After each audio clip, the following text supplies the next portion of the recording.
এটা আসলো গতকালকের ভিডিও। ডেটটা আসলো 15ই আগস্ট। সবাইকে শুভ স্বাধীনতা দিবসের শুভেচ্ছা। তো আমি এদিকে রেডি হইছি, কারণ বোনের প্রোগ্রাম। তো রাস্তা দিয়া যাইতে মায়ের মন্দির দর্শন করে এলাম। আর এইদিকে এমন লাগতেছে যেমন আমরা জাতীয় পতাকাটা ভাইসা রয়েছে। তো বোন তারার প্রোগ্রাম আসলো আমরা উদয়পুর রেলওয়ে স্টেশন। আর প্রোগ্রামটা রেলওয়ে স্টেশনের কর্তৃপক্ষ আর রিফর্মিস্ট সোসাইটির উদ্যোগে হইতাছে। আর এদিকে একটা শিব মন্দির আছে, তোমরা দেখতেই পাচ্ছ। তো ধীরে ধীরে লোকজন স্টার্ট করে দিছে, তো প্রোগ্রামও শুরুর পথে।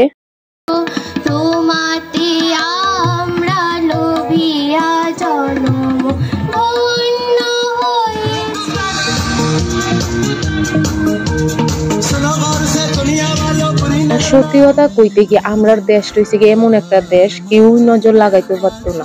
আর মানে গানগুলি এত সুন্দর, মানে জীবনে জন্ম হওয়ার পরই এই গানগুলি শুনে আইতাছি, মানে এদের প্রতি আলাদাই একটা শ্রদ্ধা।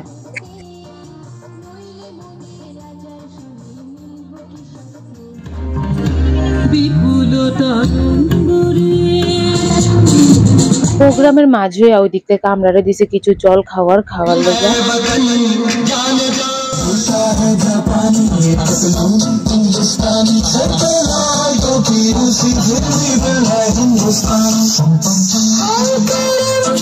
আর একটা সত্যি কথা কইতে কি, যখন আমি এই নাচটা উপভোগ করতে আসলাম তখন আছে না আমার শরীর পুরো কাটা কাটা দিয়ে লাগছে। মানে এত একটা ইমোশন হইয়া যায় এই গানটি শুনলে। আমি না সবাইরে এমন হবে, মানে চোখের সামনে দেখারই একটা অনুভূতি আলাদা, আর ফোনে তো এমন লাগতো না। আমরা সবাই কই যে অনেক পুণ্যের পর মানুষ রূপে আমরা জন্মগ্রহণ করছি, হ্যাঁ, কিন্তু অনেক পুণ্যের পর আমরা এই ভারতবর্ষে জন্মগ্রহণ করছি। আর পরের জন্ম বইলা যদি কিছু থাকে তাহলে ভগবানের কাছে আমি এটাই কমু যে আমি যাতে আবার এই আমার দেশে জন্মগ্রহণ করতাম পারি।